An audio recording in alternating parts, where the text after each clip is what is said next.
शिव भोळा चक्रवर्ती त्याचे पाय माझे चित्ती. वाचे वदता शिवनाम तया न बाधी क्रोध काम. धर्म अर्थ काम मोक्ष शिव देखता प्रत्यक्ष. एका जनार्दने शिव निवारी कळे काळाचे भेव. उद्या येणाऱ्या महाशिवरात्री निमित्त महाशिवरात्रीचं महत्त्व आणि शिवलीला अमृतामध्ये आलेली जी महाशिवरात्रीची जी कहाणी आहे, जी जगभर प्रसिद्ध आहे, अशा त्या कहाणी आणि त्या श्लोकावर आपण थोडंसं आज संक्षिप्त स्वरूपात निरूपण करणार आहोत. महाशिवरात्र ही माघ महिन्याच्या किंवा फाल्गुन महिन्याच्या चतुर्दशीला येते. यावर्षी ती माघ महिन्याच्या चतुर्दशीला आलेली आहे. आणि महाशिवरात्रीचा अर्थच असा आहे का, महा म्हणजे मोठी आणि शिवरात्र म्हणजे ह्या शिवरात्रीच्या दिवशी दिवसा आणि रात्री शिवतत्व हे मोठ्या प्रमाणात या सृष्टीवर ओतप्रोत भरलेलं असतं आणि ते फुलून असतं आणि त्याचा फायदा हा जनमानसाने घ्यावा. त्या दिवशी ईश्वराचं भजन पूजन, शंकराचं पूजा करावी, भगवान शंकराचं नामस्मरण करावं. अशा प्रकारे या शिवरात्रीला एक अनन्यसाधारण सर्वच पंथामध्ये महत्त्व आहे. आणि तुकाराम महाराजांनी भगवान शंकर आणि विष्णू याविषयी बरेच काही अभंग लिहिलेले आहेत आणि त्यांच्यामध्ये काही फरक नाही. शिव हर आणि हरी हे दोघं एकच आहेत. जसे शरीराचं उजवं अंग आणि डावं अंग हे जसं माणसाचं एकच असतं, किंवा अर्ध नारी नटेश्वर म्हणजे अर्ध शरीर आणि अर्ध पुरुषाचं शरीर, अर्ध स्त्रीचं शरीर जसं हे एकच आहेत, असं हे दोन्ही असं प्रकटलेले आहेत का ते दोन्ही वेगळे नाही आहेत. तर तुकाराम महाराजांचे काही अभंग आहेत आणि त्याची सुरुवात करून आपण ह्याच्या महाशिवरात्रीच्या पर्वाला आपण ही पर्वणी का श्रेष्ठ झालेली आहेत आणि का साजरी जाते. तर ह्या दिवशी भगवान शंकर आणि पार्वतीचं लग्नानिमित्त हे पर्वणी साजरी केली जाते असंही काही ठिकाणी त्याचं महात्म्य आलेलं आहे. आणि आध्यात्मिकदृष्ट्या जर बघितलं तर जीव आणि शिव यांचे मिलन किंवा जीव शिवाचे ऐक्य होणं म्हणजेच महाशिवरात्र साजरे करणं असा त्याचा आध्यात्मिकमध्ये गूढ अर्थ असा आहे. आणि हा शिवाच्या दृष्टीनं जर बघितलं तर हा शिव सृष्टीमध्ये कसा त्या दिवशी किंवा सर्व दिवशी शिवाचं हे प्रकटीकरण ह्या जीवदशासाठी ओतप्रत भरलेलं असतं त्याच्यात. पण त्यात विशेष करून ही पर्वणी सर्व भक्त मंडळी साजरी करतात आणि त्याच्या मागं बरेच काही कारण आहेत.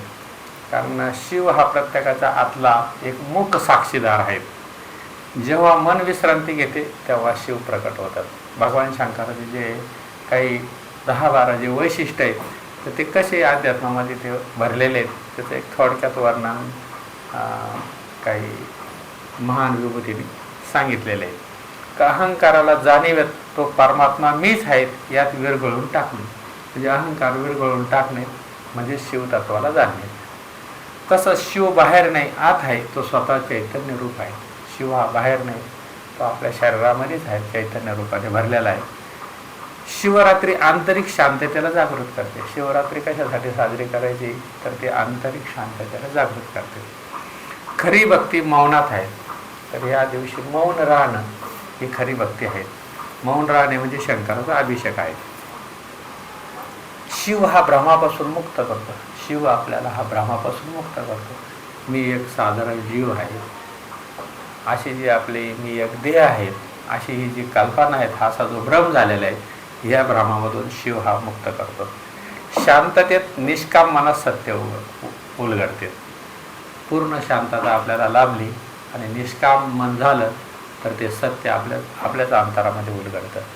शिव हे रूप काळाच्या पलीकडे आहे. शिव हे कळी काळाच्याही पलीकडे आहेत, त्याच्याही अगोदरचं आहेत आणि त्याच्याही नंतरचं आहे. शिव म्हणजे अराजकताला शांतता. जिथं अराजकता आहेत त्याच अराजकताला शांतता प्रस्थापित करण्याचं काम शिव करतो. जेथे शरणागती होते तिथे शिवतत्व प्रकट होते. महादेव जगाचा नाही तर अज्ञानाचा नाश करतो. बऱ्याच जणांना समज आहे का भगवान शंकर हा जगाचा नाश करतो. पण जगाचा नाश न करता आपला जेव्हा सगळ्या अज्ञानाचा नाश होईल, मी कोण आहे याची जेव्हा निराश होईल, तेव्हा समजायचं की आपल्याला महादेव प्रसन्न झाला, शंकर प्रसन्न झाला आहे. म्हणजे अज्ञानाचा नाश करण्याचं काम फक्त भगवान शंकर करतात, त्याच्या कृपेनं होतं. म्हणून त्याला भोळा, शिवभोळा असं म्हटलं जातं. कारण थोडीशी त्याच्यावर श्रद्धा ठेवली, एक तांब्यावर पाणी आणि एक बिल्वपत्र असं जरी वाहिलं तरी तो भगवान शंकर प्रसन्न होण्याकरता एवढं पुष्कळ आहे. फक्त तुमच्या मनामध्ये कितपत श्रद्धा आहेत, कितपत त्याचा ध्यास लागलेला आहे, कितपत आपल्याला या भ्रमातून मुक्त होण्याची आकांक्षा आहेत. अशा प्रकारे आपल्याच अंतरात्म्यामध्ये किती आपल्याला त्याची गोडी आहेत याच्यावर हा शिव प्रसन्न होणं हा विषय अवलंबून आहेत. शिव हे शाश्वत तत्व आहेत. शिव सत्य आहेत, शिव सुंदर आहेत. सत्यम शिवम सुंदरम असं म्हटलं जातं. तर शिवच हे सत्य आहे, हे शाश्वत आहे आणि त्याच्यासारखं सुंदर तेच आहेत. अशा प्रकारे भगवान शंकरांचं जर आपण 12 भागामध्ये असं विभागणी जर केली तर ती अशा प्रकारे आहेत.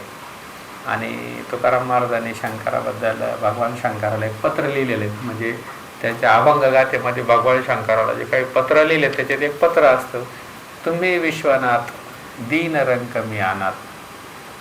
तुकाराम महाराज म्हणतात तर तुम्ही विश्वनाथ आहेत आणि मी एक दीन आहे, एक रंग आहे, मी अनाथ आहेत.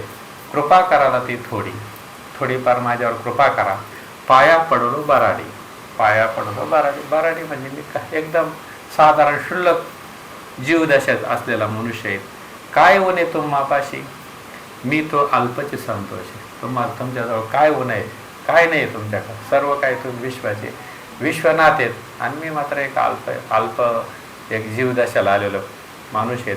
आणि मी तर थोडंसं अल्पामध्ये संतोष आहे. मला थोडंसं काहीतरी तुम्ही प्रेम भातुके पाठवा, त्याच्यामध्ये मी संतोष होईल. तो काय म्हणे तो माबाशी, मी तो अल्पचे संतोष आहे. तो का म्हणे देवा काही भातुके पाठवा, मला काहीतरी प्रेम भातुके पाठवा, त्याच्यामध्ये मी संतोष होईल. असं तुकाराम महाराजांनी विश्वनाथाला म्हणजे भगवान शंकराला प्रसन्न करण्यासाठी हे एक पत्र लिहिलेलं आहे असं गाथेमध्ये येतं. आणि समाजामध्ये बऱ्याच काही काल भरपूर काळ हा असं चालू होतं का भगवान शंकराचे भक्त वेगळे, विष्णूचे भक्त वेगळे, अजून काही असं श्री शक्तीचे भक्त वेगळे का जे देवीचे उपासक आहेत, काही सूर्याचे उपासक आहेत, परंतु काही गणपतीचे उपासक आहेत. असं काही नसतं. हे ईश्वरी तत्व हे एकच आहेत. भगवान शंकर हरी आणि हर मध्ये वेलांटीचा आड, म्हणजे इथं काही हा फरक असा अजिबातच नाहीत. कारण त्याच्यावर एक अभंग लिहिला, हरिहरा भेद नाही करू नये वाद. हरिहरामध्ये भेद नाही आणि त्यांच्यामध्ये वाद पण करू नये. एकाच्या हृदय गोडी साखरेच्या ठाई. जशी साखरेमध्ये गोडी आणि साखर हे एकच आहेत, तसे हरी आणि हार हे एकच आहेत. भेदकाशी नाड एक वेलांटीच्या आड. भेद करणारा मात्र हे कळत नाही का म्हणजे फक्त वेलांटीचा आड आहे, नाही तर ते दोघांमध्ये काही फरक नाही. उजवे वाम भाग तुका म्हणे एकच आड. उजवा आणि डावं जे अंग आहेत हे काही दोन नाहीत. दिसायला दोन आहे पण असायला एकच आहेत. तसं तुका म्हणे एकच आड. ते दोन्ही एकच आहेत. कोणाची बी सेवा केली, कोणाची भक्ती केली तर ते एकाच ईश्वरापाशी जातात. जशा सर्व नद्या ह्या निघालेल्या समुद्रापासून निघालेल्या परत समुद्रालाच मिळतात, तसं त्याचा शेवट हा समुद्र आहे. तसं कोणत्याही ईश्वराची भक्ती केली तर ते शेवटी आपण ते एकाच परमतत्वाला जाऊन मिळणार आहेत. त्याच्यामुळं असं काय नाही का हे शिवभक्त आहे, हे वैष्णव आहे, हे अमुक आहे तमुक आहे, तसं काही नाही. तसंच अजून एकनाथ महाराजांनी याच्यामध्येच थोडंसं भगवान शंकर आणि विष्णू यांच्यामध्ये जे थोडा फरक दाखवलेला आहे त्यांच्या पूजामध्ये, त्यांच्या आयुधामध्ये, त्यांच्या अंगीकार केलेले परिधान केलेल्या वस्त्रामध्ये. तर तो फरक कसा आहे आणि तो साधा आहे एकदम. त्रिशूळावरी काशीपुरी, सुदर्शनावरी पंढरी. भगवान शंकराचं वास्तव्य काशीपुरी दाखवलं तर भगवान विष्णूचं वास्तव्य पंढरपूर दाखवलं. एक त्रिशूळावर आहे तर एक सुदर्शनावर धारण केलेलं असं ते तीर्थक्षेत्र आहेत. दोन्ही सारखे विश्वनाथ विठ्ठल सखे. हे दोन्ही सारखेच आहेत आणि विठ्ठल आणि विश्वनाथ हे दोन्ही एकच आहेत, काही फरक नाहीत. विश्वनाथ विठ्ठल सखे म्हणजे हे सखे आहेत. एकाच्या हृदयामध्ये असलेले असे ते विभूती आहेत. एक विभूतीचा गोळा, एक कस्तुरीचा टिळा. एकाला फक्त विभूती लागते. प्रेताचं जे भस्म होतं, प्रेताची जे राख असते ते भगवान शंकर लावतात वैराग्याचे महामेरू असल्यामुळं. आणि एक कस्तुरीचा टिळा लावतो, फरक काहीच नाही. एक गजचर्म व्याघ्रांबर, एक भरजरी पितांबर. भगवान शंकर हे गजचर्म धारण करतात आणि एकाचा मात्र पितांबर आहे. एक तुळशीचा हार, एक वासुकीचा हार, एकाला तुळशीचा हार, एकाला वासुकीचा हार. एक गरुडावर असे, एक नंदीवरती बैसे. एक अर्धांगी पार्वती, एक रुक्मिणीचा पती. एका जनार्दनी हरिहरा, एक वेलांटीचा फेरा. एकनाथ महाराज तसंच आवाज देतात का ते दोघांमध्ये काही भेद नाही आहेत, फक्त वेलांटीचा फरक आहे. बाकीचं त्यांच्यामध्ये तत्वरूपाने ते दोघंही एकच आहे. निर्गुण निराकारच तत्वामध्ये ते पूर्णपणे व्यापलेले आहेत आणि त्यांच्याशिवाय ह्या जगात काहीच नाही. असं हे परमतत्व म्हणजे शिव आणि शक्ती असं जे परमतत्व आहे त्याला, त्याच्यापासून तिने शिवलिंग हे प्रतीक तयार केलेले. शिव आणि शक्ती असं दोघींचं जी प्रकृती आणि पुरुष असं मिळून जी ही प्रकृती तयार झालेली, सृष्टी तयार झालेली, ते दोघे जण व्यापून याच्यातमध्ये राहिलेले आहेत. सर्व जीवामध्ये त्यांचा अंश आहे.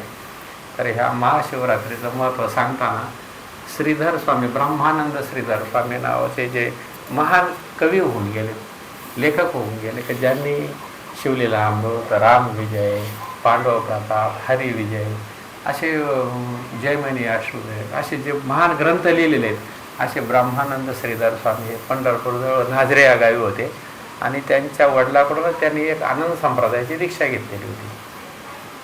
तर त्यांचा जो संप्रदाय हा रामानंद स्वामी म्हणजे विठ्ठलपंताचे गुरु किंवा कबीरांचे गुरु, त्या रामानंदापासून आलेले ब्रह्मानंद हे श्रीधर स्वामीचे वडील.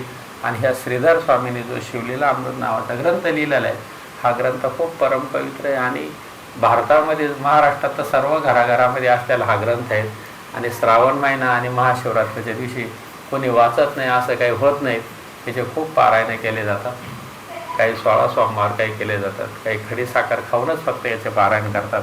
असे करणारे खूप हरिभक्त आहेत. आणि त्या शिवलीला अमृतामध्ये दुसऱ्या अध्यायामध्ये महाशिवरात्रीची खूप महान कथा आहेत आणि ही कथा शिवरात्रीच्या दिवशी ऐकणं म्हणजे याच्यासारखी पुण्यपर्वाणी कोणतीच नाही. तर अशा प्रकारे ह्या ज्या शिवलीला अमृतामध्ये जो व्याध म्हणजे जो पारधी असतो, त्या पारध्याकडून कसं अचानक शिवाचं भजन पूजन होतं आणि त्याला तो त्याच्यात ह्या जीवातून कसा मुक्त होतो अशी त्याच्यात एक कथा आलेली. ती कथा खूप रम्य आहे आणि खूप त्याच्यापासून घेण्यासारखं आहे. तर ती कथा आपण आता थोडक्यात बघू. पहिली गोष्ट म्हणजे शिवलीला अमृतामध्ये सुरुवातच ब्रह्मानंद श्रीधर स्वामींनी जे कथन केलेलं आहे, तर ते खूप सगळं वेदाचं सार आहे आणि शास्त्राचं सार आहे. आणि ग्रंथ एकदम साधा मराठी भाषेत आहेत आणि तिची भाषा एकदम कोणालाही समजण्यासारखी आहेत. पण जर आपण त्याचं थोडंसं सार जर बघितलं तर आपल्या जीवनाचं कल्याण ह्या जन्मात झाल्याशिवाय राहणार नाही. कारण एकदम सिंपल साधं त्यांनी शब्दप्रयोग केले आणि त्याच्यातून आपल्याला अख्ख्या जीवनाचा मतिदार्थ कसा उलगडल असं त्यांनी सांगितलं. तर पहिल्याच अध्यायामध्ये मंत्र जप का करावा, मंत्र जप कसा असावा, गुरु कोणला करावा, गुरु कशासाठी करावा, गुरु कोणला म्हणावा, संप्रदाय कशाला म्हणावा, या ज्या गोष्टींचा जो उल्लेख आहे, तर याच्याकडं आपण जर बारकाईनं जर बघितलं तर आपल्याला ह्या जीवनामध्ये कल्याण झाल्याशिवाय राहणार नाहीत आणि आपल्याला ह्याच जन्मामध्ये मुक्ती आणि ह्याच जन्मामध्ये ईश्वराचं स्वरूप काय हे कळल्याशिवाय राहणार नाहीत. तर त्यांनी श्रीधर स्वामींनी या पहिल्या अध्यायामध्ये एक 44-45 ओव्यापासून तर एक शास्त्रार्थ सांगितला आणि ते शास्त्रार्थामध्ये खूप गुढगुह्य अर्थ असा दडलेला आहे. तर तो असा आहे, शास्त्रा माझी वेदांत, तीर्था माझी प्रयोगाद्भूत, महाश्मशान क्षेत्रात मंत्रराज तैसा हा. म्हणजे हा मंत्र जे शिवपंचाक्षर मंत्र आहेत हा कसा श्रेष्ठ आहे आणि त्याचं एक माहिती सांगितली आणि त्याचं निरूपण कसं केलं. तर सर्व शास्त्रामध्ये वेदांत सार आहेत, तीर्थ म्हणजे प्रयागाद्भूत, महाश्मशान क्षेत्रात आहे, मंत्रराज तैसा, शास्त्रा माझी पाशुपत, देवा माझी कैलासनाथ, कनकाद्री जैसा पर्वतात, मंत्र पंचाक्षरी देवी हा केवळ परम तत्व चिन्मात्र परब्रह्म हेच तारक मंत्र, तीर्थव्रताचे सभा ओवाळून टाकावे. असं हे परमतत्व असलेलं, सर्व विश्वामध्ये व्यापक असलेलं हा पंचाक्षरी मंत्र जो आहे, शिवाय नमः शिवाय असा जो मंत्र आहे, त्या मंत्राला खूप अर्थ आहे. तर तो मंत्र कसा आहे, तर हा मंत्र आत्मप्राप्तीची खाणी, कैवल्य मार्गाची प्रकाश तरणी, अविद्या कानन दाहक ब्रह्माग्नी, सनकादिक ज्ञानी हाच जपती, स्त्री शूद्र आदी करून हाच जपे मुख्य चौवर्ण. म्हणजे हा मंत्र सर्व स्त्री शूद्र आदी सर्वांना जपण्यासाठी चालतो. ब्राह्मण कोणी असू द्यात, गृहस्थी असू द्या, ब्रह्मचारी असू द्या, आधी करून दिवस रजनी जपावा. जागृती स्वप्नी येता जाता, उभे असता निद्रा करिता, कार्य जाता बोलता बांधता, सर्वदाही जपावा. मंत्र कसा आहे? शिव मंत्र ध्वनी पंचानन, करणे अकर्णिता दोषावरण, उभेज सांडिती प्राण, न लगता क्षण भस्म होती. न्यास मातृका विधी आसन, न लगे जपावे प्रीती करुण, शिव शिव उच्चारित पूर्ण, शंकर येऊन पुढा उभे.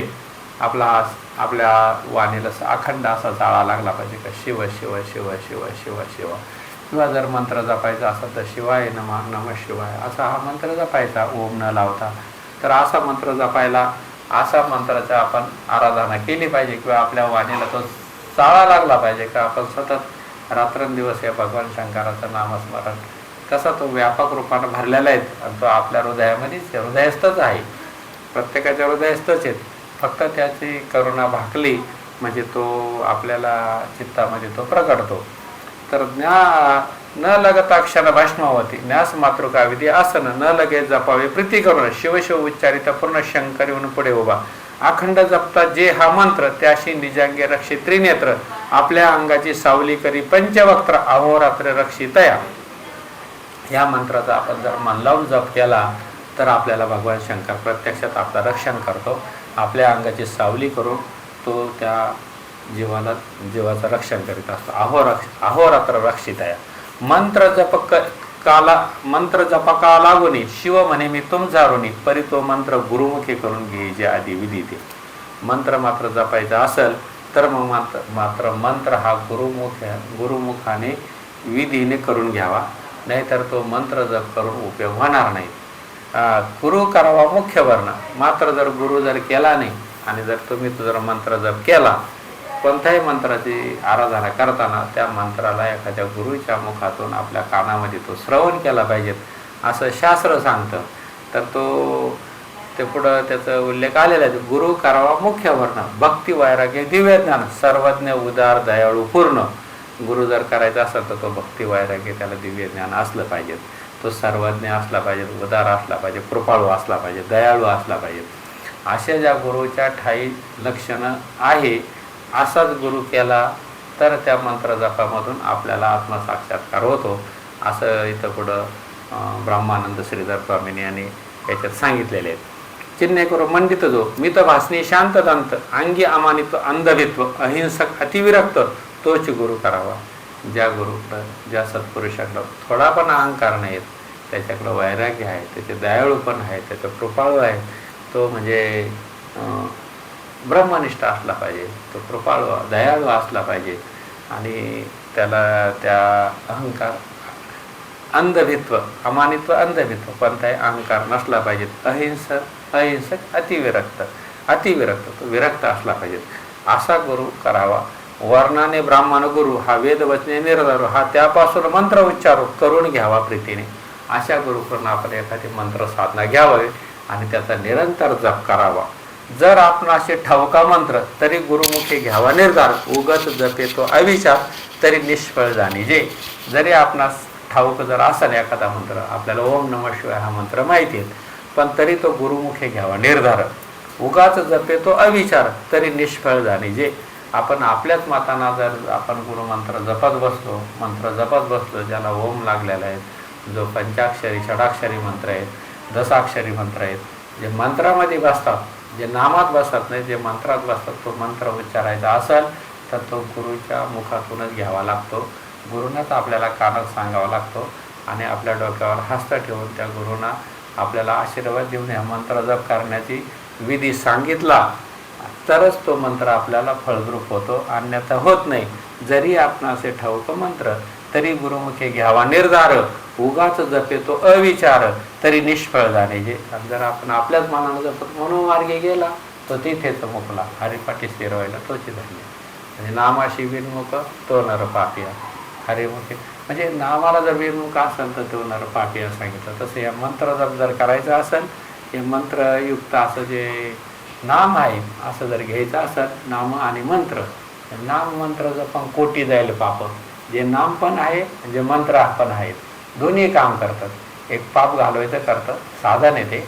आणि ते साधन कसं एखादं जर साधन असेल, एखादं हत्यार असेल तर ते चालवायचं. जसं आपल्याला शस्त्रकला पाहिजे असली तर ते चालवता येतं, तसं हे नाममंत्र शस्त्र आहे. हरिनामाचे शस्त्र नियम गोत्र वर्जीय. तर ते शस्त्र चालवण्याची जी युक्ती आहे ते आपल्याला गुरुकडून घ्यावं लागते, आणि तर त्याच्यामध्ये आपण निपुण होऊ शकतो. उग्याचे जपे तो विचार तरी निष्फळ झाली. काम क्रोध मदयुक्त जे का प्राणी गुरुविरहित त्यांनी ज्ञानकथेले बहुत परी त्याचे मुख न पाहावे. आणि काम क्रोध मदयुक्त असे जे गुरु असल आणि असे कोणी असल आणि गुरुविरहित असल आणि त्यांनी ज्ञान किती जरी सांगितलं तरी परी त्यांचे मुख न पाहावे, म्हणजे त्यांचं तोंडसुद्धा बघू नयेत.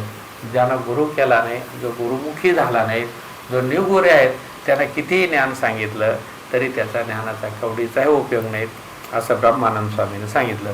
वेदशास्त्र शोधून जरी झाले अपरोक्ष ज्ञान, जरी झाले अपरोक्ष ज्ञान तरी करी संतांशी चर्चा पूर्ण तरी गुरुविना तरेना. तर किती वेदशास्त्र निपुण होत्यात, काही होत्यात, किती पंडित होत्यात, किती संतांबरोबर जरी तो चर्चा पूर्ण करीत असेल, पण त्याच्या अंगी जर ते गुणधर्म जर अंगी बांधले नसेल तर तो गुरुविना तरेना. एक म्हणते स्वप्ने आम्हा ते मंत्र सांगितला भगवंते, आदरे सांगे लोकांते, परंतु गुरुविना तरेना. एखादा म्हणतो तुम्हाला स्वप्नात येऊन मंत्र सांगितला तरी पण ते चालणार नाही, त्याच्यासाठी गुरु करावाच लागत.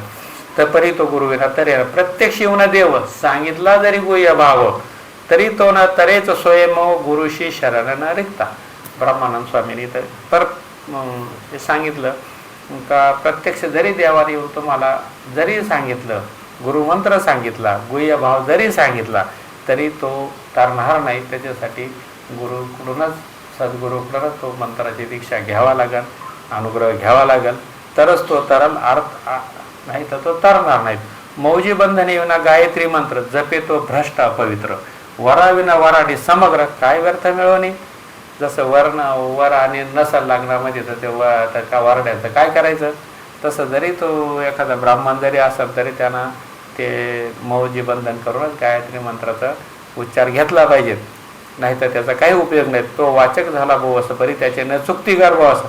म्हणून संप्रदायुक्त गुरुश शरण जावे निर्धारे. म्हणून संप्रदायुक्त गुरुला आपण शरण गेला पाहिजे. संप्रदाय आहे, संप्रदाय हे सुप्त पद्धतीने ईश्वराची सेवा करीत असतात. ते प्रपंची माणसाला आणि जो काम क्रोधमध्ये युक्त असे जे आहेत त्यांना हे कळणार नाहीत. परंतु जो आपलाच जो साधक, जो मनुष्य, आपण खरंच या जीवनात कशासाठी आलेलो आहे, आपण कोण आहोत याचा जेव्हा आपण बारकाईनं विचार करायला लागतो तेव्हा आपल्यालाच आपलीच बुद्धी त्या ईश्वराकडे घेऊन जाते, आपलंच चित्त आपल्याला त्या ईश्वराकडे घेऊन जातं, आपलंच सुदैव आपल्याला एखाद्या सद्गुरूच्या पायापाशी घेऊन जातं. त्याच्यासाठी आपणच आपलं चित्त शुद्ध करावं लागतं. आणि ते चित्त शुद्ध करण्यासाठी जे साधनं आहेत, व्रत आहे, वकल्प आहेत, वाचन आहेत, तीर्थयात्रा आहे, सगळं चित्त शुद्ध करण्याकरता हे साधनं आहेत. मग हे साधनं जेव्हा आपल्याला परिपूर्ण होतील तेव्हा आपणच स्वतःहूनच आपण गुरुपाशी जाणार किंवा गुरु आपल्यापाशी येणार किंवा एखादा सत्पुरुष आपल्याला येणार आणि त्या बोधाची दीक्षा देणार, असं शास्त्राचं सार आहे. पुढं ब्रह्मानंद स्वामी म्हणतात, म्हणून संप्रदायुक्त गुरु शरण जावे निर्धारी. जरी गुरु केला भलता एक परिपूर्ण संप्रदाय नशे ठाऊक, जैसे गर्भदास सम्यक वर्णवक्त स्वरूप न कळेच. पण जरी आपण एखादा गुरु केला त्याला जर संप्रदाय ठाऊक नसला, त्याला संप्रदाय कशाला म्हणतात ते माहीत नसलं, आणि जरी तो गुरु होऊन बसला असेल आणि त्याच्यातून काही दीक्षा घेतली असेल तर त्याचाही काही उपयोग नाही, असं ब्रह्मानंद स्वामींनी परखड सांगितलं. जरी गुरु केला बोलते परिपूर्ण संप्रदाय. आता हे संप्रदाय म्हणजे काय साहेब, काय भानगडे भाऊ. आदिनाथ गुरु, सकळ सिद्धांचा, मच्छिंद्र तयाचा मुख्य शिष्य, मच्छिंद्राने बोध, गोरक्षाशी केला, गोरक्ष वळला गैनी प्रती. हे जशी भगवान शंकराची गुरु परंपरा आहे, शिष्य परंपरा आहे, ही माऊलीपर्यंत जशी आहे तशीच झाली, 1100 शतकापर्यंत तर आलीच. आणि ती परंपरा आस्थागत चालू आहेत, फक्त माहीत नाहीत. आपण त्याचं ज्ञान करून घेत नाही, माहिती करून घेत नाही. आपल्याला परमार्थ कशासाठी करायचा, का करायचा याचा आपण बारकाईनं विचार करत नाही. जर हा विचार जर केला तर आपल्याला बरोबर तिथं आपलंच सुदैव आपल्याला घेऊन जातं. मग म्हणता येतं का आम्ही दैवाचे दास उभा राहायचे. असं जर आपण केलं तर आता हे संप्रदाय आहे, हा माऊलीचा संप्रदाय, हा प्रकाश संप्रदाय, भगवान दत्तात्रयापासून आलेला हा आनंद संप्रदाय, मुख्य महाविष्णू चैतन्याचे मूळ संप्रदाय फलतेतून या हंसरूपे ब्रह्मा उपदेशी श्रीहरी चतुश्लोकीचारी भागवत ते गुजविदाता सांगे नारदाशी, नारदे व्यासाशी उपदेशिले, राघव चैतन्य केले अनुष्ठान त्यांनी द्वैपाने कृपा केली. बाबाजी ते भगवान दत्तात्रयापासून आलेली परंपरा ही कशी तुकाराम महाराजपर्यंत आणि निळोबारायापर्यंत कशी आली, हे निळोबारायाने केलं. निळोबाराय म्हणजे संप्रदायाने हा उपदेश केला आणि तो माझ्यापर्यंत आला. आणि अशा प्रकारे हा निळोबारायाने एक अभंग लिहून ठेवलेला आहे. बाबाजीने स्वप्ने येऊन तुकायाला अनुग्रह दिला निज प्रती, जगद्गुरु तुका अवतार नामातून संप्रदाय सकाळांचा येतो या, निळा म्हणे मग उपदेश केला संप्रदाय दिले सकाळ लोका. म्हणजे जशी आनंद संप्रदायाची परंपरा आहे आणि हे ब्रह्मानंद स्वामी आहेत, हे पण रामानंद स्वामीपासून आलेले ह्या ब्रह्मानंद स्वामीने अनुग्रह घेतलेले आहेत, यांची पण आनंद संप्रदायाची परंपरा आहे. त्याच्यामुळं त्यांनी ही परंपरा आणि संप्रदायाचे याचं योग्य असं निरूपण केलेलं आहे. आणि ह्या संप्रदायाचे आपण जर सेवक झालो, या संप्रदायाच्या मार्गाने आपण चाललो, तर आपल्याला संतांचं जे अभिप्रेत आहेत, ईश्वर कसा आहे, तो कसा व्यापलेला आहे, तो कुठं भरलेला आहे आणि तो आपल्यामध्ये व्यापून आहेत, याचा आपल्याला अनुभव येतो. एक तर देव नाही अशी कुठं जागाच नाही. भगवान माऊलीनं पण ज्ञानेश्वरीमध्ये सांगितलेलं आहे, तो मी वैकुंठी नसे, एक वेळ भानुबिंबी नसे, वरी योग्यांच्या मानसे उमरडून जाय, परी पांडवा हरपला मी गिवसावा, आणि जेथे नाम घोष बरवा करिता ती माझी. म्हणजे तो कुठं नाही, तर तो वैकुंठात नाही, तो सूर्यबिंबी नाही, तर तो कुठं वेदात नाही, कुठं शास्त्रात शब्दात नाही.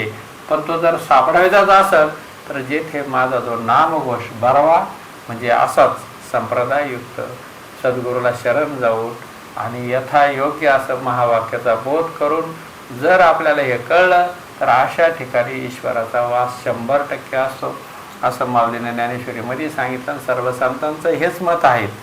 तर म्हणून त्या अशा ईश्वराला भजन करायचं असेल, पूजन करायचं असेल, स्वरूपाची ओळख करायची असेल, तर त्यासाठी आपल्याला संप्रदाययुक्त गुरूला शरण गेलंच पाहिजेत.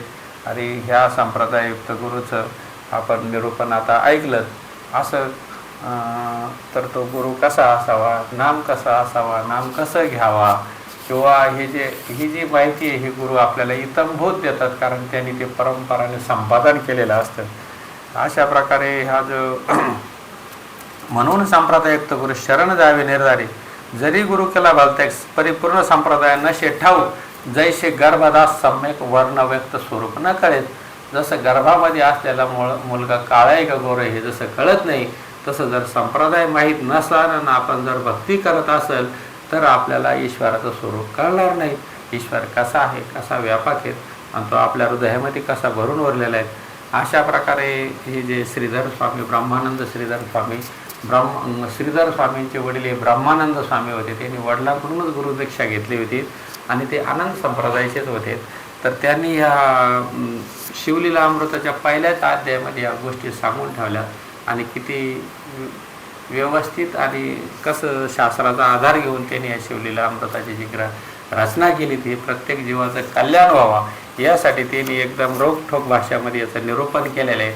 आणि महाशिवरात्रीच्या हे जो पावन पर्वणीनिमित्त आपण जो दुसरा अध्याय घेणार आहेत, तर त्या दुसऱ्या अध्यायामध्ये महाशिवरात्रीचं महत्त्व सांगितलेलं आहे.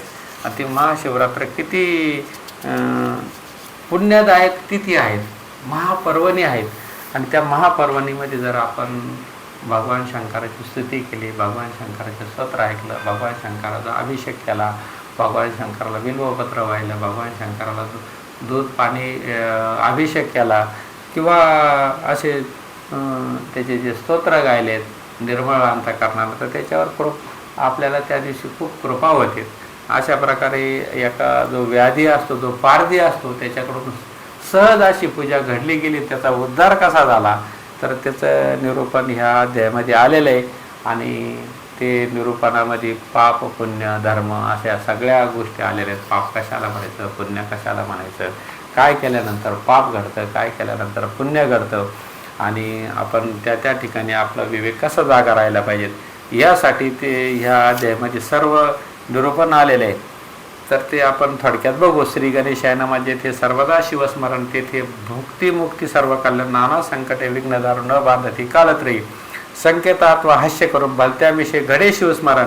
न कळता परिसासू लोहदान संकटित सुवर्ण करिका. आपण सहज हसता खेळता बसता उठता जरी आपण शिव शिव शिव असं म्हणलं किंवा शिवाचं स्मरण झालं तरी आपल्याला त्याचं भलत्याविषयी सुद्धा आपल्याला त्याचं पुण्य लागतं. जसं कळत न कळत जरी परिसाचा त्या गंजलेला लोखंडाला जरी स्पर्श झाला तरी त्याचं आलं सोनं हे होतं. तसं आपण हसता उठता बसता खेळता जरी सर्व कार्य करता हरी बोला. उठता वैसता दळिता काटेता हरी बोला. म्हणजे कसंही काही करता जरी आपण ते हरी हरी असा शब्दाचा उच्चार केला, शिव शिव असा शब्दाचा उच्चार केला तरी आपल्याला पुण्य आणि आपल्याला सद्विचार त्याच्यातून तयार होतो. न कळता प्राशिले अमृत परी अमर अमर अमर करी का यथार्थ औषधी नेनता भक्षित परी रोग सत्य हरी का. म्हणजे न कळता जरी अमृत केलं तरी माणूस तरी अमर होऊ शकतो. औषध काही न जाणता जरी एखादा रोग असला त्यानं औषध घेतलं तर जसा त्याचा रोग बरा होतो. तसं शुष्क पृष्ठ पर्वत अद्भुत नेनता बाळक आकाशमात अग्निस्फुल्लंग टाकीत परी भस्म यथार्थी करी की.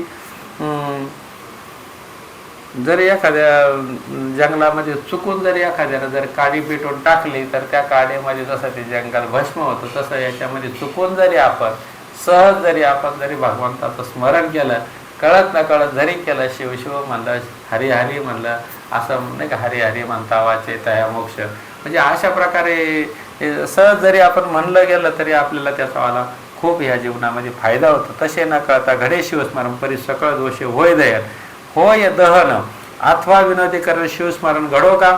हे का व्यर्थ हका फोडीती शिव शिव नामे ओरडती. अरे का हे उगे न राहती हर हर गरजेती वेळोवेळा. शिवनामाचा करती कोल्हाळ माझे उठविले कपाळ. शिव शिव म्हणता वेळोवेळ काय येते यांच्या हाता काय येते यांच्या हाता. ऐशी हेळना करी क्षणाक्षणी पर उमा वल्लभ नाम येवदनी. पुत्र कन्या नामे करून शिवस्मरण घडे का. आपल्याला त्यांचं उमा वल्लभ असं आपण मुलांना जरी नावं ठेवलं, आपल्या मुलाला जरी नाव ठेवलं ना तरी आपल्याला त्या मार्गाने का होईना शिवस्मरण घडेल. महाप्रतिने करता शिवस्मरण आदरे करिता शिवध्यान. शिवस्वरूप मानून ब्राह्मण संतार्पण करी सदा. आईशी शिवा आवडी धरी त्याही माझी आली शिवरात्री. उपवास जागरण करी होय बाहेरी होय बोहरी महत पापा. असं करता करता आपण क्षणोक्षणी जरी उमा वल्लभ हरी हरी शिव शिव असं जरी स्मरण केलं आणि ब्राह्मणाला संतांना जर आपण त्यांचं स्मरण करून त्यांची पूजा केली, संतर्पण केली तर असं आवडीनं जर आपण जर हे जर करत राहिलो तर त्याचं महत्पुण्य होणार. आणि त्यात त्याही माझी आली शिवरात्री. म्हणजे आता जी महाशिवरात्र आली तर ती शिवरात्र जर आली आणि त्याच्यामध्ये उपवास जागरण करी होय बहारे महत पापा. त्या महाशिवरात्रीला उपवास जर केला आणि जागरण जर केलं तर किती मोठं पाप असलं तर ते निघून जाईल. तर शास्त्र असं सांगतं का आपण ज्या वर्षामध्ये ज्या 24 एकादशी येतात त्या 24 एकादशीचं पुण्य एका महाशिवरात्रीमध्ये घडतं. म्हणजे एवढं महाशिवरात्रीमध्ये जे शिवतत्व आहे एवढं प्रसवलेलं असतं, एवढं व्यापक तत्वाला ते भरलेलं असतं. म्हणजे त्या महाशिवरात्रीला अनन्यसाधारण महत्त्व आहे. आणि तर ते कसं महत्त्व आहे पुढं तिची पूजाविधी सांगितलेली. त्या दिवशी बिल्वदळ घेऊन यथासांग घडले शिवार्चन. त्या दिवशी बिल्वदळ घ्यावा आणि ते भगवान शंकराची पूजा करे तरी सहस्र जन्मीचे पाप संपूर्ण भस्म होऊन जाईल. नित्य बिल्वदळ शिवाशी वाहत त्या एवढा नाही पुण्यवंत तो तरेल हे नवेल नवे सत्य. त्याच्या दर्शनी बहुत तरती. जो भगवान शंकराला दररोज बिल्वदळ आणि पाण्याचं अभिषेक करतो असा साधक असा हरिभक्त नुसतं त्याच्या दर्शनात सुद्धा त्याचा दुसऱ्याचा उद्धार होईल. एवढं शिवाच्या भजनाचं पूजनाचं महत्त्व ह्या शिवलीला अमृतामध्ये दुसरा अध्याय सांगितलेलं आहे. नित्य बलवदळ शिवा त्या एवढा नाही पुण्यवंत तो तरेल हे नवेल नवे सत्य. त्याच्या दर्शने बहुत तरती. प्रातकाली घेता शिवदर्शन यामिनीचे पाप जाय जळून. पूर्वजन्मीचे दोष गहन मध्यानी दर्शन घेता नुरती. सकाळी सकाळी जर दर्शन घेतलं, दुपारी दर्शन घेतलं, संध्याकाळी दर्शन घेतलं, मध्यानी दर्शन घेतलं तर त्याच्यावाले सर्व पूर्वजन्मीचे दोष जे असतात ते निघून जाईल. पूर्वजन्मीचे दोष गण मध्यानी दर्शन घेता नवरती. सायंकाळी शिव पाहता सप्रेम सप्तजन्मीचे पाप होय भस्म. शिवरात्रीचा महिमा परम शेषही वर्णू शके ना. शिवरात्रीचा महिमा एवढा परम पावन आहे का तो शेषी सुद्धा त्याचं वर्णन करू शकत नाही.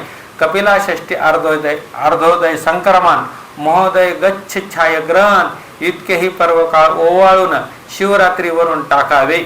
शिवरात्री आधीच पुण्य दिवस त्याही वरी पूजन जागरण विशेष. त्रिकाळ पूजा आणि रुद्रघोष त्याच्या पुन्हाशी पार नाही. वशिष्ठ शिवमित्रादी मुनीश्वर सुरगण गंधर्व किन्नर सिद्धचारण विद्याधर शिवरात्री व्रत करताती. यथार्थी सुरस कथा बहुत शौनकाधिक सांगे सुत. ती श्रुती ऐकावी सावचित्त अत्यादरे करुनिया. तरी मासा माझी माघमास ज्याचा व्यास महिमा वर्णी विशेष. त्याही माझी कृष्ण चतुर्दशी मुख्य शिवरात्री झाली. माघ महिन्यामध्ये चतुर्दशीला जी येते ती शिवरात्र आहे. आणि वशिष्ठ विश्वामित्र मुनीश्वर या सर्वांनी किन्नर या सर्व महात्म्याने सांगितलं का ही जी कथा आहे ती खूप सुरस आहेत आणि ती ऐकणं श्रवण करणं सांगणं आणि त्याचं मन लावून श्रवण करणं ही खूप महापुण्याची राशी आहेत आणि महापर्वणी आहेत. तर त्याचा आपण सद्विवेकानं विचार केला पाहिजे आणि त्याची आपण अनुभूती घेतली पाहिजे. तरी मासा म्हणजे माघमास ज्याचा व्यास महिमा वर्णी विशेष. त्या माघ मासाचा महिमा स्वतः व्यासाने वर्णन केलेलं आहे. कारण माघ मास हा संपूर्ण महिन्यामधला एक पवित्र असा दिवस आहे. त्याच माघ महिन्यामध्ये धर्मनाथाची बीज येते, ह्याच माघ महिन्यामध्ये खंडोबाची यात्रा असते, ह्याच माघ महिन्यामध्ये संत तुकाराम महाराजांचा अनुग्रह दिन आहेत, ह्याच माघ महिन्यामध्ये पांडुरंगाची वारी आहेत. हे सर्व काही योग जुळून आलेले आहेत. तर हे खूप ह्या दोन्ही महिन्यामध्ये खूप पवित्र तिथी घडलेल्या आहेत आणि ह्या महिन्याला खूप महत्त्व दिलेलं आहे. तरी मासा माझी माघ मास त्याचा व्यास महिमा वर्णी विशेष. त्या माझी कृष्ण चतुर्दशी मुख्य शिवरात्र जाणीजे. विंध्याद्रिवेशी एक व्याघ्द मुग पक्षी घात परम निषिद्ध महानिर्दयी हिंसक निषाद केले अपराध बहुतेने. हे विंध्या पर्वतामध्ये एक व्याध म्हणजे पारधी राहत होता आणि तो खूप पापी होता. त्यानं खूप पक्षी हरणे वगैरे खूप त्याला शिकार करून खूप त्याला पातक केलेलं होतं. तो दुराचारी होता. त्याच्या तो पक्ष्यांना प्राण्यांना धरून मारून खात होता. असा हा व्याध असून निषाद नावाचा तर तो खूप निर्दयी होता. तर त्या निर्दयी पारध्याकडून काय घडलं पुढं त्याच्यामध्ये आलेलं आहे.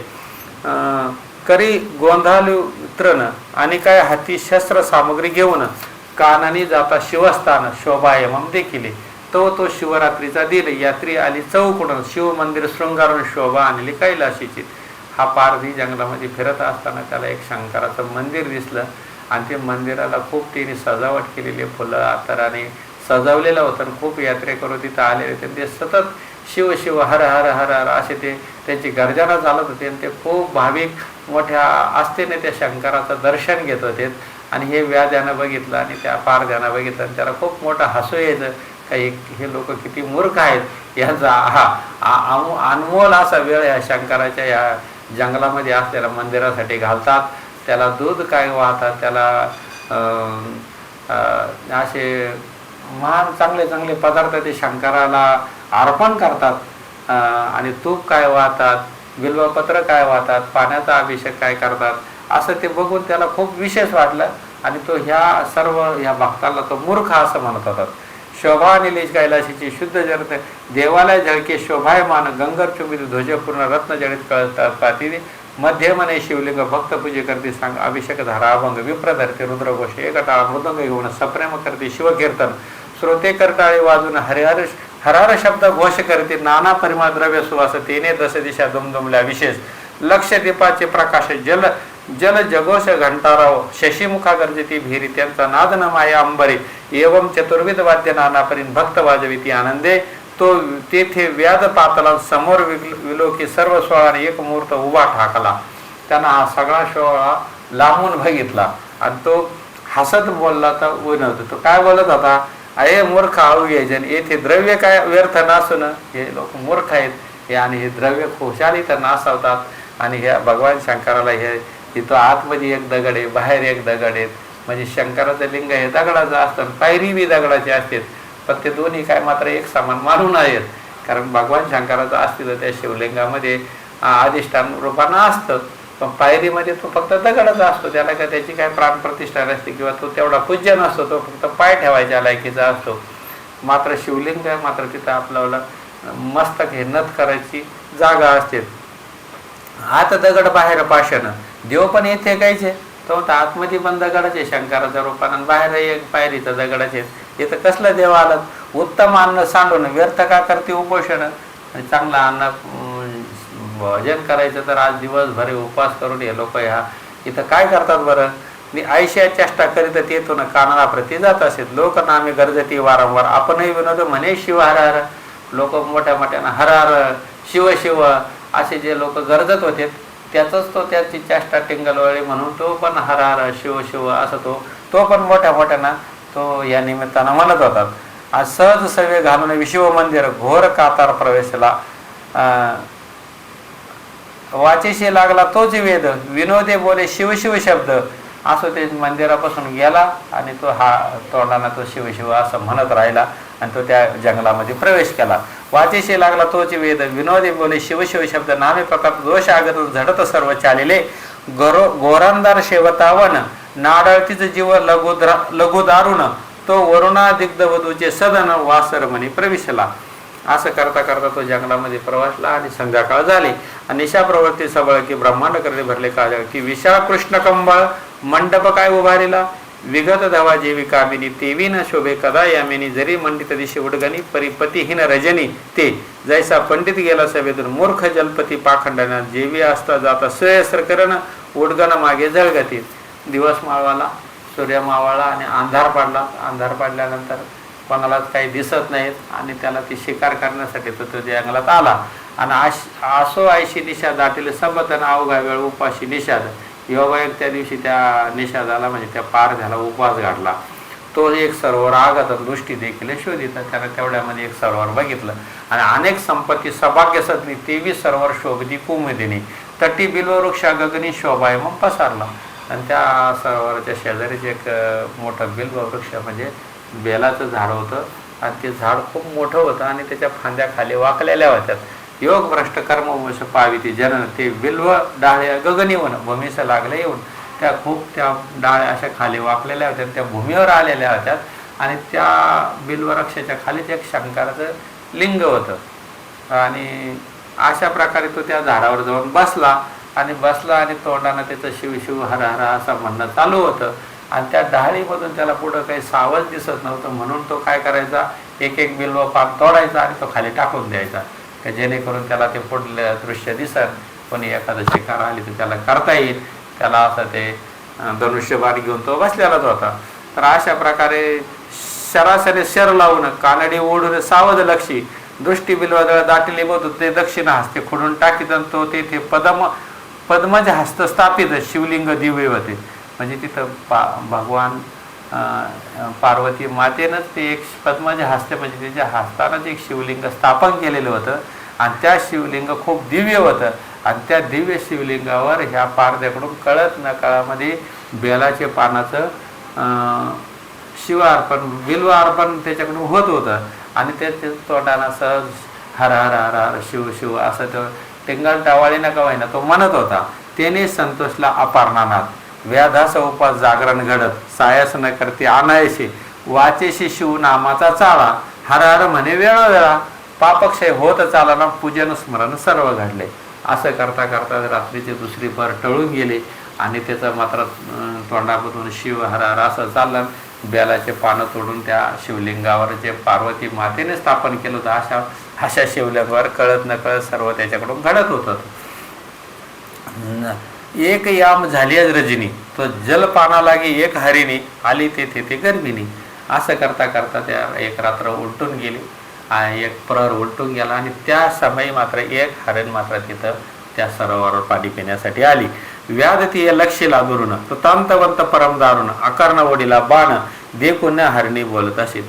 मात्र हे करत असताना त्यानं त्या हरणीवर बाण ओढला आणि त्या हरणीनं ते दृश्य बघितलं का हा सावध करतोय आपल्याला बाण मारतोय म्हणून ती हरणी बोलायला लागली. त्याला वाचा फुटली आणि ती व्याध ती लक्षीला दुरून कृतांतवंत परम दारुण. अकर्ण ओढला बाण देखून हरणी बोलत असे म्हणे महापुरुषा अन्याय विना कामजवर लाविला बाण, मी तर हरिणी आहे गर्भिणी, वध तुवा न करावा उदरात गर्भ सूक्ष्म अज्ञान, वदिता दोष तुझे दारुण, एक रथभर जीव वदिता सान, तरी एक बस्त वधियला. अरे बाबा म्हणे, हरिणी म्हणते की मी एक सूक्ष्म जीव आहे आणि माझा याच्यात दोष काय, तू का मला बाण मारतो, मी काय तुझा अपराध केलेला आहे, आणि शिवाय मी एक गर्भिणी आहे. आणि एका गर्भिणी हरिणीची हत्या करणं म्हणजे त्या लहान बालकाची त्याच्यामध्ये हत्या होणार आहे, आणि याचा तुला भयंकर दोष लागणार आहे, याचा तू काही विचार केला का. शत बस्त वदिता एक वृषभ हत्याचे पातक, असे जर तू लहान जीव मारले तर तुला वृषभ हत्याचे म्हणजे एखाद्या नंदीच्या हत्याचं पातक लागत.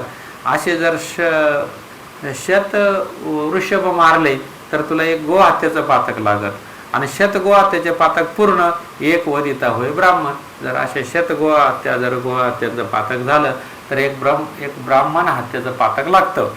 शत ब्रह्म हत्याचे पातक जाण एक स्त्री वदिली या, म्हणजे एक स्त्री जर वधली तर शत ब्राह्मण हत्याचं पातक लागतं. शत स्त्रियाहून अधिक एक गुरु हत्याचं पातक, आणि अशा 100 स्त्रिया मारल्या तर एक गुरु हत्याचं पातक लागतं. म्हणजे पातकांची त्यांची एक शिरेलच ब्रह्मानंद स्वामींना सांगितले, श्रीधर स्वामींना, तर त्याहून शतगुणी देख एक गर्भिणी वदिला. आणि त्यापेक्षाही जर गर्भिणी स्त्रीला किंवा गर्भिणी हरणीला तू जर मारलं तर हे सगळ्यांचं पातक हे तुला लागल, म्हणून तू मला मारू नको.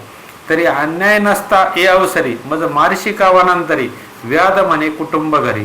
तर ती म्हणते का माझं कुटुंब घरी आहे.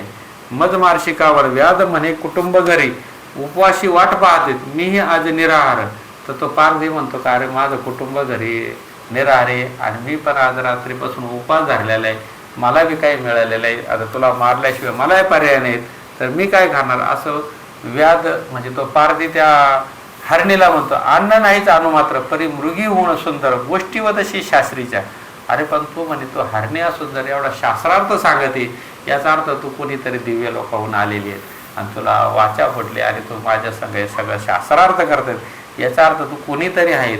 तर मग आश्चर्य वाटते पोटी नरायशी सांगाशी गोष्टी, तुझं देखून या दृष्टी दया हृदय पद्धतीची. त्या पारदाच्या सुद्धा हृदयामध्ये दया प्रगट झाली त्या दिवशी, आणि त्याला विशेष वाटलं की ही हरणी असं कसं काय सांगते, पाप कशाला म्हणतात, पुण्य कशाला म्हणतात.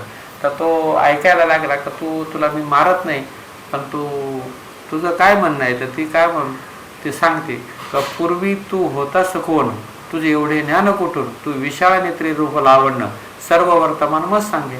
अरे पूर्वी तू कोण होतीस, तुला हे ज्ञान कुठून आलं, आणि तू कशी काय हरणे गर्भाला आलीत, हे सर्व तू मला सांग. मृगी म्हणे ते अवसरी पूर्वी मंथन करिता क्षीरसागरी चतुर्दश रत्न काढले सुरासुरी महाप्रयत्न करून या, त्या माझी मी रंभा चतुर मज देखुनी बोलती सुरवर नाना तपे आचरिते आचरुणे अपार तपस्वी पावती आम्हाते, म्या नयन कटक शाळा पसरुने बांधिले निर्जराचे मनमीन, माझ्या अंग सुवासे वेदून मुनी भ्रमर धावती. मी पूर्वी समुद्र मंथामधून निघालेली मी रंभा आहे, आणि मी खूप सुंदर रूप लावण्य होते, आणि त्या मग मला बघून सर्व सुरवर अचंबित झाले होते. ते माझ्याकडं नयन कटाक्ष पसरून बांधले निर्धार, म्हणजे ते मला भुलले होते, मुनीसुद्धा मला भुलले होते. अशी मी एक रंभा नावाची एक उर्वशी एक समुद्रमंथनामधून निघालेली असून मी सर्वांग सुंदर होते. माझे गायन ऐका सुरंग सुधापानी धावती कुरंग, मी भोगी स्वर्गीचे दिव्य भोग स्वरूपेने मानी कोणाशी, मी स्वर्गीचे दिव्य भोग भोगत होते. मद अंगीचार, पण माझ्याकडून काय चुक घडली तर ते पुढं सांगितलं. मद अंगीचारला बहुत शिवभजन टाकेले समजतं. माझ्या मद म्हणजे माझ्या अंगामध्ये अहंकार चढला का मी खूप स्वरूपाने मी सुंदर आहे, आणि मला हे शरीर मिळाले आहेत, हे सर्वांमध्ये सुंदर आहेत, असा माझ्या अंगामध्ये अहंकार चढला, आणि त्या अहंकारामुळे मी शिवाचं भजन टाकून दिलं, आणि हा माझ्याकडून दोष झाला.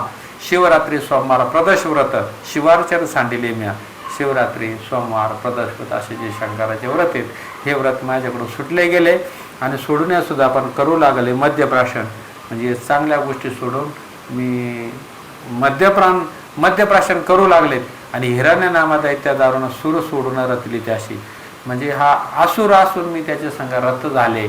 अशा हिरण्य नावाचा जो दैत्य होतात, म्हणजे ज्या सुरांना सोडून हे आसुरा संघ येणं विवाह केला आणि त्याच्याशी रत झाले. आणि त्यामुळे मला असं पातक लागलं का माझा भरपूर काळ गेला. आणि मला जेव्हा एकदा वेळ मिळाला तेव्हा मी भगवान शंकराच्या दर्शनाला गेले. आणि भगवान शंकराच्या दर्शनाला गेल्यानंतर भगवान शंकराला क्रोध आला, कारण माझ्या अंगामध्ये अहंकार भरलेला होता. आणि मी स्वरासंग मी दैवी संपत्ती माझ्याकडे असताना मी आसुरी संपत्तीच्या मागे मी लागले. आणि माझा हा दोष झाला, म्हणून मला भगवान शंकराने शाप दिला का तू भूलोकावर जाऊन हरणी होशील. आणि मी ती हरणी होऊन मी भूलोकावर आले. तसंच तो जो आसुर होता तो हिरण्यनाम, तो पण हरणी झाला, तो बी नर होऊन तो पण खाली आला. अशा प्रकारे आम्हाला या भूतलावर यावं लागलं. आमच्याकडून असा असा दोष घडला. मग हे पुढं असं सांगितलं, मनाशी आयशे वाटले पूर्ण, आसुर गेला मृगाया लागून इतक्यात घ्यावे शिवदर्श, म्हणून गेले कैलासा. मध्ये देखत हिमनाग जमात परम शोभून शाप देत तू परम पापिनी यथार्थ मृगी होई मृत्यूलोकी. तुझ्या सख्या दोघी जणी त्या होतील तुझे सवय हरणी. तिच्याबरोबर तिच्या ज्या मैत्रिणी होत्या त्या पण त्या दोघी जणी काय होतील, त्या बी हरणी होईल. हिरण्यासुर माझ्या भजनी असावत सर्वादा. तोही मृग होऊन सत्य तुम्हासच होईल रथ. तो पण मृग होईल आणि तो तुम्हाशी तुमच्या दोघी बहिणी तो पण रथ होईल. ऐक व्याध्या सावचित्त मग म्या शिव प्रार्थेला. अशा प्रकारे मग मी भगवान शंकराची प्रार्थना केली. हे पंचवदना विरूपाक्षा सच्चिदानंद कर्माध्यक्षा दशमक दलना सर्व साक्षा उशाब्दी आम्हाते बोळा चक्रवर्ती दयाळा उपशाप वदला पै फेन धवल 12 वर्षा भरता तत्काळ पावल माझ्या पदाते. मग भगवान शंकराने त्यांना भगवान शंकराची प्रार्थना केली. आणि भगवान शंकराची प्रार्थना केल्यानंतर त्या हरणीला म्हणजे त्या रंभाला त्याने उपशाप दिला का 12 वर्ष झाल्यानंतर तुम्ही परत माझ्या पदाला याल. मग आम्ही मृग योनी जन्मलो ये कर्मावनी तरी मी गर्भिणी आहे हरिणी. प्रसिद्ध काल समीपाशे तरी मी आपल्या स्वस्थळा जाऊन सत्वर येते गर्भ ठेवून मग तू सुखी घे प्राण सत्य वचन हे माझे. हरणी म्हणते का मी तुला एक सत्य वचन सांगते का मी गर्भिणी आहे आणि मी व्याले का मी परत येईन आणि मग तू माझं बिनधास माझा प्राण घे. मी असं सत्य बोलते, सत्य वचनावर मी तुला सांगते. ऐशी मृगी बोलले सावची. त्यावर तो व्याध काय बोलत तू गोड बोलशी यथार्थ परी विश्वास माझा नाही वाटे. अरे तू आता बोलते पण माघारी गेल्यानंतर परत येणार नाही, तुझ्यावर विश्वास कसा ठेवायचा. नानापरी असत्य बोलून करावे शरीराचे संरक्षण हे प्राणी मात्र शाही ज्ञान. खोटे बोलून तू तुझं शरीराचं संरक्षण करशील आणि हे प्राणी मात्र सर्वच करतात, तूही तसं करणार नाही कशावरून. तरी तू शपथवदे आता महत पापे उच्चारून शपथवदे यथार्थ पूर्ण. यावर ती हरणी दिनवदन वात आण ऐकते. त्या हरणीनं शपथ घेतली आणि तिनं सांगितलं काय केल्यानंतर काय पाप होतं आणि हे पाप कोणाला लागतं आणि हे मी सांगते. आता मी तुला व्याजाला म्हणते की मी तुला सांगते जर मी परत माघारीने आले तर असं सर्वच पाप माझ्या माथ्यावर लागण असं मी तुला वचन देते. ते कोणतं कोणतं पाप हे सांगितलं. ब्राह्मणकडे उपजून दोन करी वेदशास्त्र अध्याय सत्य शौच वर्जित संध्यायन माझ्या शिरी पातकते. ब्राह्मण कुळामध्ये जन्माला येऊनही जो गायत्री मंत्राचा जप पट पाठन करणार नाहीत आणि तो सत्यवचनी राहणार नाही, तो स्नान संध्या करणार नाहीत, अशा ज्या ब्राह्मणाला संध्याहीन ब्राह्मणाला जे पातक लागल ते पातक माझ्या शिरी. एक वेद विक्रिया करते पूर्ण कृतज्ञ परपीडक नावडे भजन. एक दानाशी करते विघ्न. एक वेद विक्रिया करतो, एक कृतज्ञ होतो म्हणजे उपकाराची जो जाणीव ठेवीत नाहीत. एक दान करीत असताना विघ्न करतो. गुरुनिंदा श्रवण एक करीतीत. असे गुरुनिंदा श्रवण करतात. रामावर उमावराची निंदा म्हणजे भगवान शंकराची जी निंदा करतात, महापार्वतीची निंदा करतात, त्या पापाची मज होय आपदा. दान दिले जे ब्रह्मवृंदा म्हणजे त्या पापाची जी आपदा होईल ते मला भेटेल. दान दिले जे ब्रह्मवृंदा हिरून घेते माघार. एखाद्या ब्रह्मानाला दान दिला आणि ते मागं हिरून घेतात त्याचं जे पातक लागतं ते बी मला मिळेल. एक येती निंदा करते एक शास्त्र पाहती द्वैत निर्मिती. एखादी येतीची निंदा करतात, संतांची निंदा करतात, एक शास्त्राची निंदा करतात, एक द्वैत अद्वैत निर्मिती. द्वैतामध्ये अद्वैत एक शास्त्र पाहती द्वैत निर्मिती. शास्त्र पाहण्यामध्ये त्याच्यामध्ये द्वैत निर्माण करतात म्हणजे त्याच्यामध्ये शंका निर्माण करतात. नाना भ्रष्ट मार्ग आचरते स्वधर्म आपला सांडून. आपला स्वधर्म जो आहे तो सांडून जो नाना याच्यामध्ये त्याचे निंदा निर्माण करतात किंवा भ्रष्ट मार्गाने आचरण करतात असे सर्व जे पाप आहेत. आपलं स्वधर्म आपलं सांडून या. देवालयामध्ये जाऊन या. हरिकथा पुराण श्रवणी जे बैसती विडा घेऊन ते कोडी होती पापिया. जे हरिकथा पुराण श्रवण करत असताना विडा पान वगैरे खातात असे जे करतात ते जे पाप होतं त्यांना कोड फुटतं, त्यांना कोड नावाचं पाप होतं. जे देवळात करते स्त्री संभोग की स्त्री भ्रतराशी करते वियोग, ते नपुसक होऊन अभाग्यान उपजिते या जन्मी. जे देवळामध्ये स्त्री संभोग करतात, जे स्त्री भ्रतराशी करते वियोग, जे नवरा आणि बायकोमध्ये जे वितंडवाद करून देतात, त्यांचे भांडण लावून देतात आणि त्यांचा वियोग करतात, दोघांना एकामेकापासून बाजूला करतात, असे जे निंद कर्म करतात ते पुढल्या जन्मी नपुसक होतात. उपजिते या जन्मी. वर्मकर्मे निंदा करीत. जग पुरुष भक्षक काग होतं, वर्मकर्मे निंदा करीत. जे असे वर्म जे कर्म करतात, निंदा करतात, असे मात्र पुरुष काय होतात, कावळे होतात. शिष्याशी विद्या असून न सांगत तो पिंगळा होतं निर्धारण. ज्याच्याकडं विद्या आहेत पण तो शिष्य शरण आल्यानंतर शिष्याला जर देत नसेल तर तो मात्र काय होतो, तो पिंगळा होतो. अनुचित प्रतिग्रह ब्राह्मण घेती, त्यानिमित्त गंडमाळा होती. परक्षेत्रीच्या गायी वळवणी आणि ते अल्पायुष्य होती या जन्मी. जो राजा करी प्रजा पिडन, तो या जन्मी व्याघ्र का सर्प होय दारुण. जो राजा प्रजाला पिढा करतो तो राजा या जन्मामध्ये वाघ किंवा सर्प असा होतो. साधू छळन निर्वेश पूर्ण होय. त्याचं जो साधूचं छळन करतो, जो साधूला शिव्या साप देतो, साधूचं ऐकत नाही, साधूच्या विरुद्ध वागतो, अशा माणसाचा निर्वेश म्हणजे त्याचा वंशच खंडन होऊन जातो. स्त्रिया व्रत नेम करिता भ्रतारेशी अविरित, धनधान्य असून वंचित, त्या वाघोळी होती या जन्मी. स्त्रिया हे व्रत करतात पण मात्र भ्रताराला नवऱ्याचा ते अविर करतात, नवऱ्याला बाजूला लोटतात किंवा नवऱ्याचं ते ऐकत नाहीत. धनधान्य असून वंचित म्हणजे घरामध्ये धनधान्य असूनही त्याचा अविर करतात, अशा स्त्रिया वट वाघोळ्या या जन्मी होतात. पुरुष कुरूप म्हणून या त्यागीती. ज्या स्त्रिया पुरुष आपला नवरा कुरूप आहे असं म्हणून त्याचा त्याग करतात, त्या या जन्मी बाल विधवा होतात. तेथेही जार कर्म करती, मग त्या होती वारांगणा. ते बालविधवा होतात आणि त्या जर जार कर्म केला तर त्या वेश्या म्हणून होतात. ज्या भ्रताराशी निर्भीत स्थिती, त्या दाशी किंवा कोलटा होती. ज्या नवऱ्याची कायम निर्वासना करतात त्यानंतर दुसऱ्या जन्मामध्ये दाशी किंवा उलटी होतात. सेवक स्वामीचा द्रोह करते, ते जन्मा येते स्वामाच्या. जे सेवक असून जो स्वामीचा द्रोह करतो ते या पुढील जन्मामध्ये कुत्र होतात. सेवकापासून सेवा घेऊन त्याचे न दे जो वेतन, सेवकाकडून सेवा घेऊन जर त्याला वेतन दिलं नाही तर तो अत्यंत भिकारी होतो. आज जे पंढरपूरला आहेत बसलेले तर ते असेच भिकारी आहेत की ज्यांनी त्यांची एखाद्या माणसाचं सेवा करून घेतली त्याच्याबद्दल त्याचा मोबदला दिला नाही, जरी तो या जन्मामध्ये किती श्रीमंत असला तरी तो पुढल्या जन्मामध्ये तो भिकारी होतो. होऊन दारोदारी हिंडत असेल.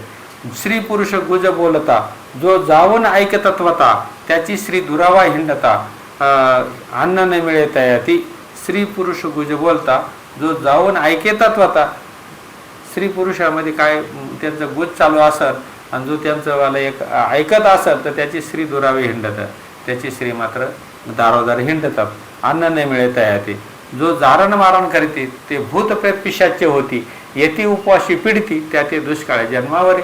जे जारण मारण उच्चाटन जे दुसऱ्याला त्रास देतात आपल्या फायद्यासाठी, दुसऱ्याला जारण मारण उच्चाटन असे काही आघोरी मंत्राचा उपयोग करून ते दुसऱ्याला अहोरात्र त्रास देतात, असे मात्र काय होतात का ते दुसऱ्या जन्माला